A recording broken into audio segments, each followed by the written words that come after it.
Engineer James Ross checked his datapad again, confirming the room number. 7B, Environmental Systems Storage. The Veylani Diplomatic Station's maintenance scheduler had assigned him this repair, a routine job, simple access and fix. He entered the access code provided, heard the lock disengage, and stepped through the door. Immediately, he knew something was wrong. This wasn't a storage room. It was a private chamber, low lighting, meditation cushions arranged in traditional Veylani pattern, the air heavy with incense. And in the center, a Veylani woman sat in contemplative pose, her distinctive pointed ears and luminescent markings visible in the dim light. Ambassador Lyra Neiros. He recognized her from diplomatic briefings, high-ranking Veylani official, known for sharp intelligence and strict adherence to protocol. "I'm so sorry, wrong room, James started to back out. Lyra stood with fluid grace, her markings flaring bright red, alarm or anger, James's cultural training suggested. She moved to the door past him, not away, and her hand hit the lock control. The door sealed with a definitive click. James's heart hammered. "Ambassador, I made a mistake. Please, I'll just leave." "You've seen me in a private ritual," she said quietly, her voice controlled but her markings still blazing red. "Veylani custom requires containment before I can assess intention." "Containment?" James felt panic rising. "I didn't see anything, you were just sitting." "You saw me in vulnerable state, private ceremony, without invitation." Her markings shifted to defensive purple. "This is serious transgression. I must determine whether your presence was accident or deliberate intrusion before allowing you to leave." James tried to keep his voice steady. "It was an accident. Completely. I was given this room code for maintenance, environmental system storage, 7B I thought. This is meditation chamber 7C, not storage." Lyra studied him with those large Veylani eyes that seemed to see too much. "You have wrong codes, or wrong information, or wrong intention. I can show you my work order. I will see it, but first you will explain how you obtained access to this chamber, who gave you the codes, what you were truly looking for." James realized with sinking dread that he was locked in a private chamber with a high-ranking diplomat who believed he might be a spy, saboteur, or stalker, and he had no way out until she decided to release him. James pulled up his work order on his datapad, showing Lyra the maintenance request, the room designation, the access codes, all officially assigned through the station's system. She examined it carefully, her markings shifting from defensive purple to cautious gold. "These codes are incorrect," she said finally. "Or rather, they were correct for a storage room that was redesignated 3 months ago. Someone failed to update the maintenance system." Relief flooded through James. "So you believe me, that it was a mistake?" "I believe your work order is genuine, but I must still follow protocol." Lyra moved to a communication panel, sent a discreet message. "I have contacted my cultural advisor to determine appropriate resolution for accidental violation." "Violation of what exactly? You were just sitting quietly." "I didn't see anything inappropriate." Lyra's markings flickered. "You don't understand. Veylani meditation rituals are deeply private. They involve vulnerability, connection to our spiritual traditions, exposure of our emotional core. Being observed without permission, even in what appears to be simple contemplation, is considered severe transgression." "I genuinely didn't know. I'm sorry." "Your apology is noted. But Veylani law requires assessment of intent before resolution. I locked the door not to trap you maliciously, but to follow protocol. Determine whether intrusion was accidental before allowing you to leave and potentially spread information about what you witnessed." James tried to control his frustration. "How long will this assessment take?" "As long as necessary." Lyra settled back onto her meditation cushion, gesturing for him to sit. "While we wait for guidance, explain. What did you observe when you entered?" "You sitting, eyes closed, breathing slowly, that's all. I was in the room maybe 3 seconds before I started apologizing." "And what did you feel?" "Strange question. Embarrassed, alarmed, aware I'd intruded somewhere I shouldn't be. You felt no curiosity, no desire to observe further. No, just urgency to leave and fix my mistake. Lyra's markings shifted to warmer gold. That response is culturally appropriate. If you had shown curiosity or attempted to remain, I would have reason to question your intentions. They sat in uncomfortable silence. Finally, James asked, "May I ask why you locked the door immediately rather than calling security?"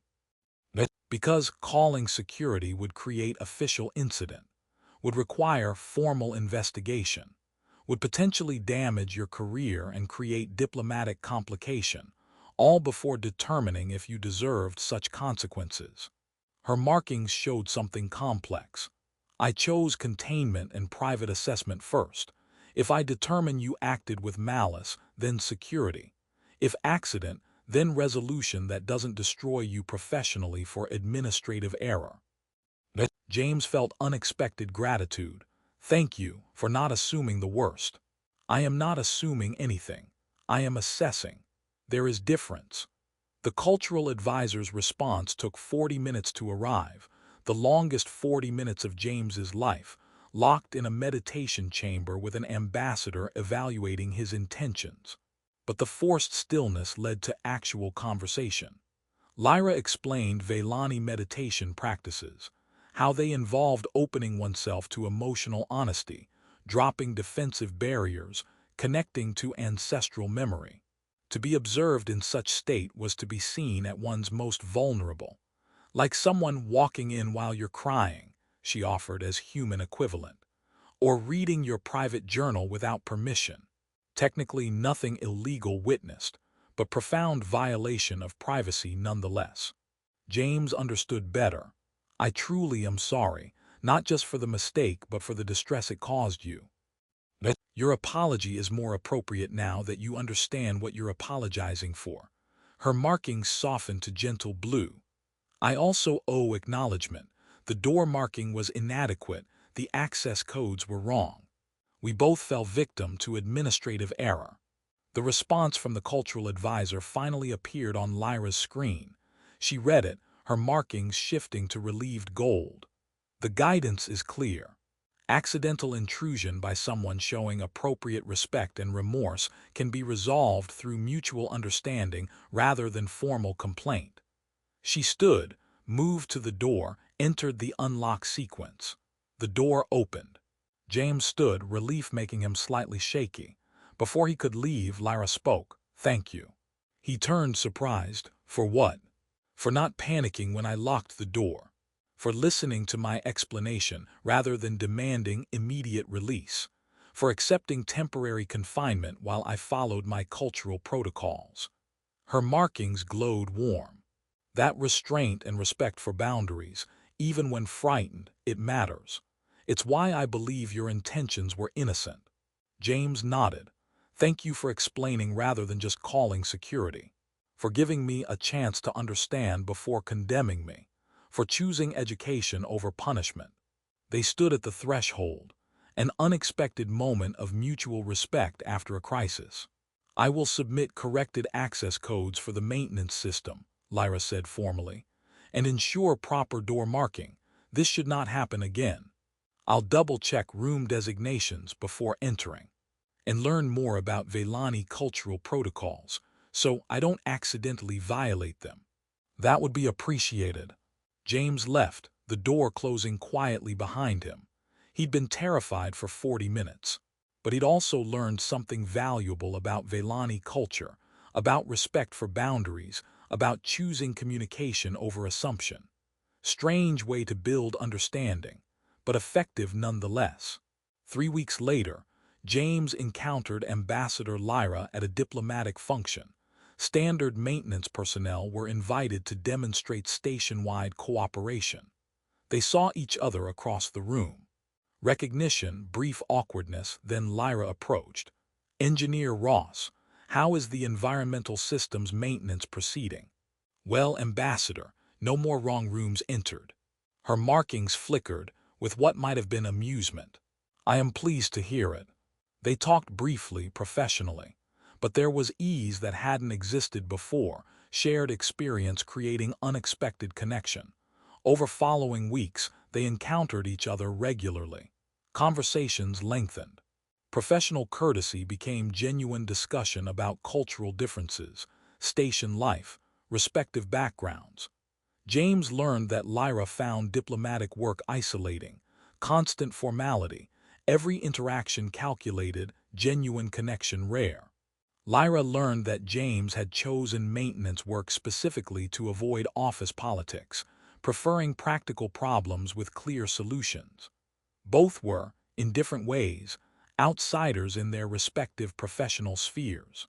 The locked room incident became foundation for unlikely friendship. Months later, at another diplomatic gathering, a colleague asked Lyra how she and James became friends. Her markings glowed amused gold. James accidentally violated my privacy by entering my meditation chamber. I locked us in a room together while I assessed whether to have him arrested. Most people would call that terrible foundation for friendship. James added, but we chose to talk instead of fight, to understand instead of accuse, to respect boundaries while still communicating honestly.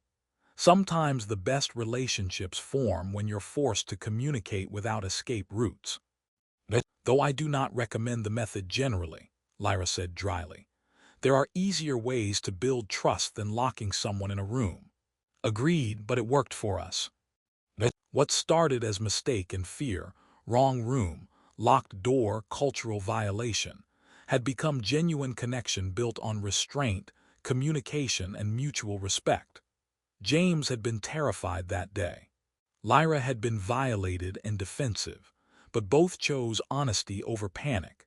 Both chose to understand before condemning. Both honored boundaries while still reaching across them. That choice created space for friendship, neither expected but both valued. Sometimes locked doors create opportunities.